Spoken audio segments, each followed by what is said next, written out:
दोस्तों आज हम स्टार्ट करेंगे स्ट्रक्चर ऑफ एटम। 11th के लिए है, JEE के लिए है, नीट के लिए है। ठीक है, मैं इस तरह से कवर करूंगा टॉपिक्स को कि आपके JEE का भी क्वेश्चन हो जाए, नीट का भी हो जाए और 11th का भी हो जाए। ठीक है, तो ध्यान दीजिएगा, कॉम्पिटिटिव एग्जाम के लिए बहुत ज्यादा इंपॉर्टेंट है lesson structure of atom. Physical chemistry का ये पार्ट है, स्ट्रक्चर ऑफ एटम। तो आइए पहले हम नाम ले देते हैं structure of atom.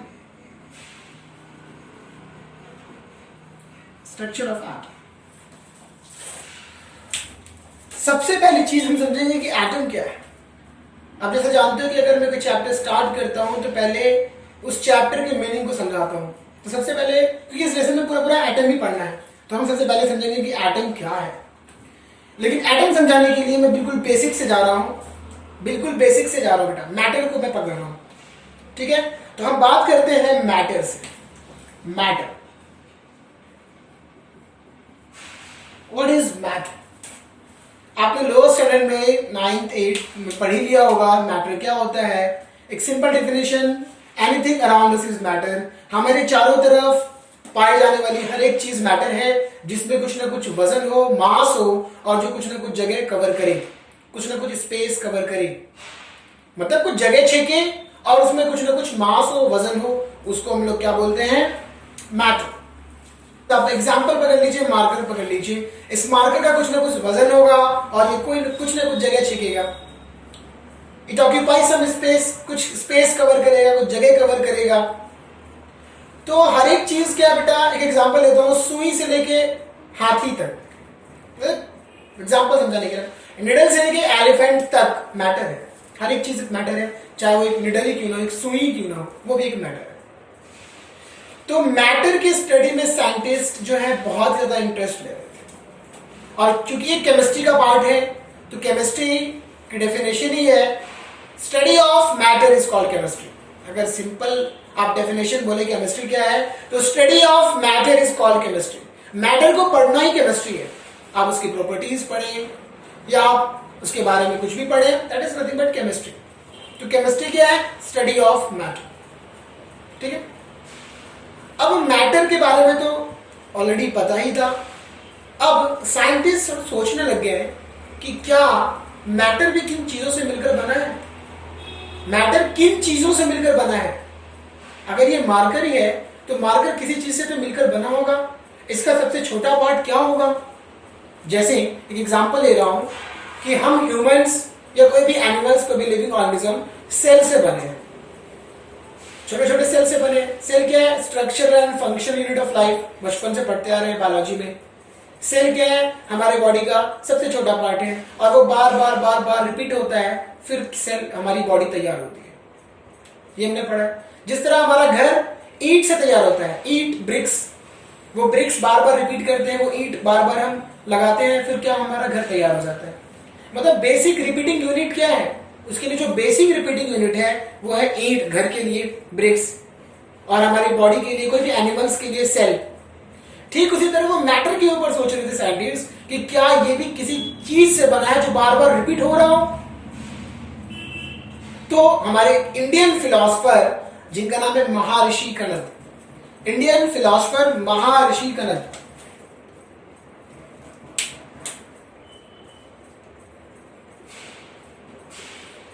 Indian philosopher Maharshi Kannada,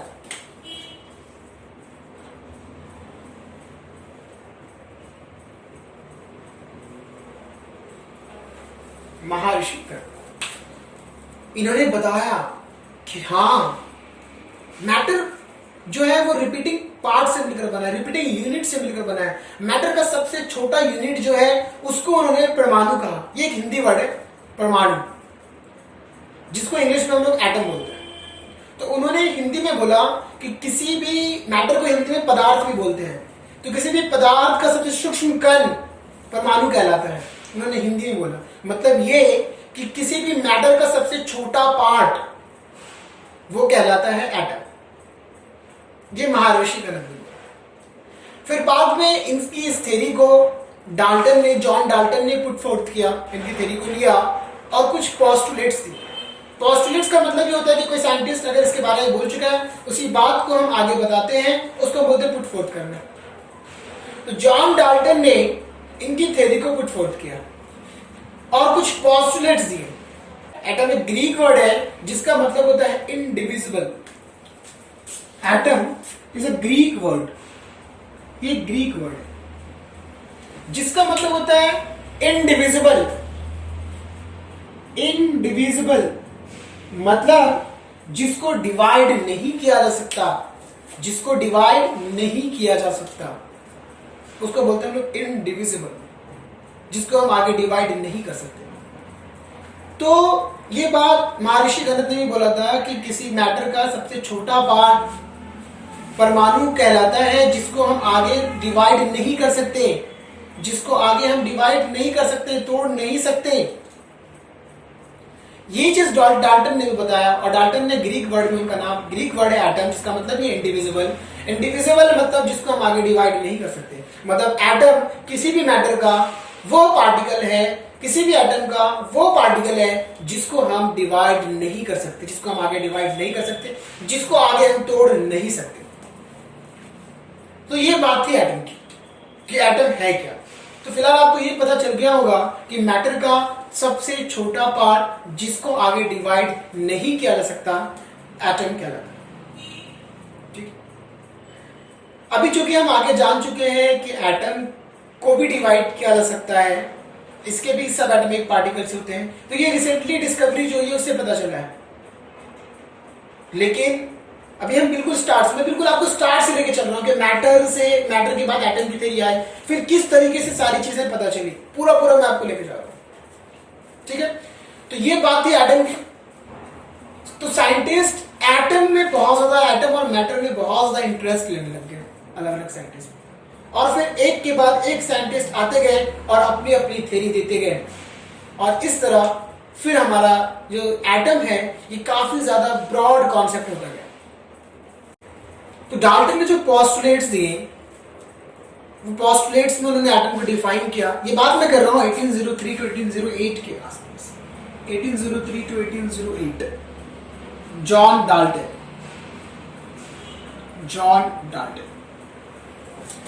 Dalton ने क्या बोला? Atom is the smallest unit of a particle. Atom is the smallest unit of a particle. Atom जो है वो सबसे छोटा यूनिट है किसी भी पार्टिकल का, किसी भी पार्टिकल का वो सबसे छोटा यूनिट है, इन्होंने बोला।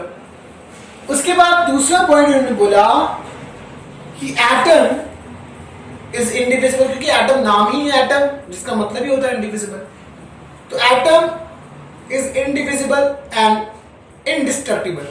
ना तो इसको डिवाइड किया जा सकता है, ना तो इसको बर्बाद किया जा सकता है, डिस्ट्रॉय किया जा सकता है, बर्बाद किया जा सकता है। एटम को ना तो हम डिवाइड कर सकते हैं, ना तो हम उसको डिस्ट्रॉय कर सकते हैं। तो atom is indivisible and indestructible, जिसको हम डिस्ट्रॉय भी नहीं कर सकते और डिवाइड भी नहीं कर सकते। ठीक है, और एटम जो है हर एक एलिमेंट के लिए अलग अलग एटम, अब जिनको बेसिक्स एलिमेंट्स कंपाउंड या मिक्सचर आपको नहीं पता है, उसके लिए मेरा एक अलग सा वीडियो है एलिमेंट, कंपाउंड एंड मिक्सचर का, आप वहां पे एलिमेंट को समझ लीजिए। फिलहाल ऐसे में बता रहा हूँ, एलिमेंट उस सब्सटेंस को बोलते हैं जिसको हम डिकम्पोज नहीं करते। क्योंकि आप 11th में आ चुके हैं तो एलिमेंट टर्म से फैमिलियर हो ही चुके होंगे, और 10 to 20 एलिमेंट्स तो आपको याद ही होने चाहिए। नहीं भी याद है तो कोई बात नहीं, ठीक है, आपको समझ में आएगा। जैसे आपने नाम तो सुना ही होगा, hydrogen, helium, lithium, beryllium, boron, इस तरह के एलिमेंट्स हैं। हाइड्रोजन को H से हम डिनोट करते हैं सिंबल, हीलियम को He से डिनोट करते हैं। तो वहां पे उन्होंने क्या बोला कि हर एक एलिमेंट के लिए एटम का साइज अलग अलग है। अगर वो हाइड्रोजन के हम एलिमेंट की बात कर रहे हैं, मान लो हाइड्रोजन का मैं एलिमेंट ले रहा हूं, तो हाइड्रोजन के अंदर हर एक एटम की साइज सेम होगी।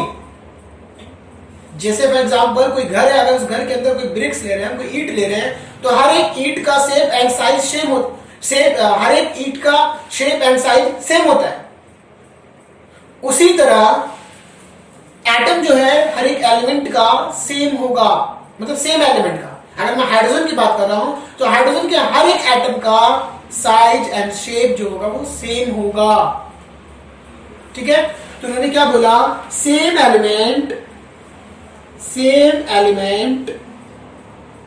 Elements have same size and shape भी बोल दो, मास भी बोल दो। ठीक है, साइज शेप एंड मास। मास जो होता है मास भी सेम होता है, मास में भी कोई डिफरेंट नहीं आता। ये नहीं कि ये ईंट का वजन कुछ और होगा, दूसरे ईंट का वजन कोई और होगा। बिल्कुल वैसे ही हर एक एटम का वजन भी होगा, सेम ही होगा, मास होगा, मास का भी सेम होगा। अगर बात करूं डिफरेंट एलिमेंट, तो डिफरेंट एलिमेंट्स हैव डिफरेंट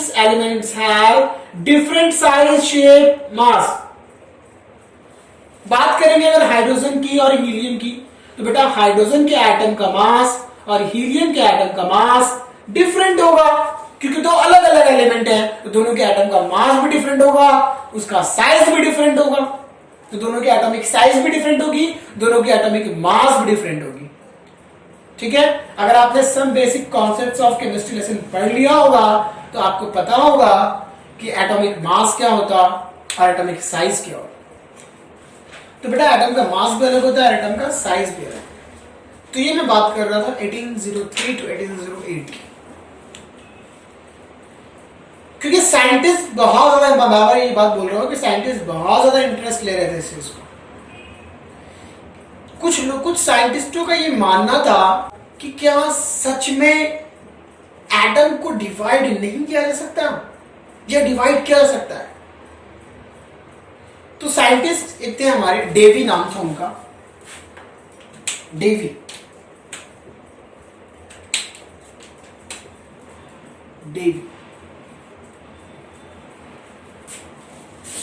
इन्होंने क्या बोला कि एलिमेंट्स जो थे, इन्होंने 6 एलिमेंट्स के बारे में डिस्कशन किया। इन्होंने बताया, मैं वो 6 एलिमेंट्स लिख रहा हूं, potassium, sodium,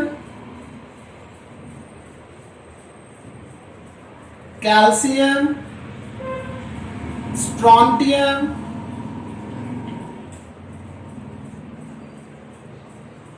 barium. Potassium, sodium, calcium, strontium, barium, sorry 5 ही है। तो ये 5 एलिमेंट के बारे में डेवी ने बोला कि जो 5 एलिमेंट हैं, ये अगर कोई कंपाउंड फॉर्म कर रहे हैं, मान लो कि पोटेशियम, मान लो कोई कंपाउंड है मेरे पास, कोई पार्टिकल है, इसके अंदर बहुत सारे पोटेशियम है, बहुत सारे पोटेशियम से मिलकर बना है। तो उन्होंने क्या बोला कि पोटेशियम और पोटेशियम के बीच में जो एटम है पोटेशियम, एक एटम और दूसरे एटम के बीच में जो बॉन्डिंग है, जो फोर्स है, जो अट्रैक्शन है, मतलब कोई दो एटम के बीच में जो अट्रैक्शन है, क्योंकि एटम आपस में जुड़े होंगे तभी तो कंपाउंड बना होगा, तभी तो वो कुछ। मान लो ये पार्टिकल की बात कर रहा हूं, तो ये पार्टिकल, ये सब्सटेंस, अगर मैं इस सब्सटेंस की बात कर रहा हूं तो ये सब्सटेंस कैसे बना होगा, जब इस सब्सटेंस के अंदर जो एटम होंगे, वो एटम के बीच में कोई बाइंडिंग होगी, अट्रैक्शन। तो उन्होंने क्या बोला कि उसके बीच में जो अट्रैक्शन है, वो अट्रैक्शन का नेचर इलेक्ट्रिकल है, मतलब जो अट्रैक्शन फोर्स हैं they are electrically in nature. क्या बोला उन्होंने कि इनके बीच में जो एटम के बीच में जो स्पेशली उन्होंने 5 एलिमेंट्स के लिए बताया था कि इनके बीच में जो इन एटम्स के बीच में जो अट्रैक्शन फोर्स लग रहा है, इन एटम्स के बीच में जो अट्रैक्शन फोर्स लग रहा है, they are electrically in nature,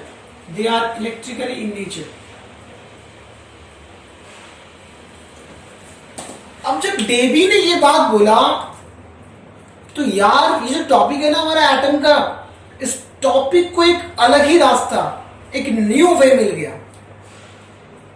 एक अलग ही रास्ता मिला। क्या है वो रास्ता?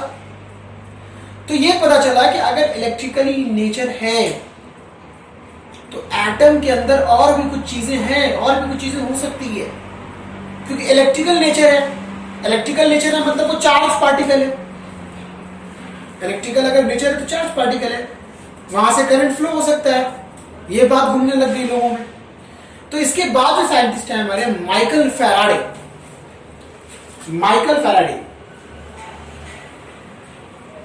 बहुत बड़े साइंटिस्ट हैं ये माइकल फैराडे।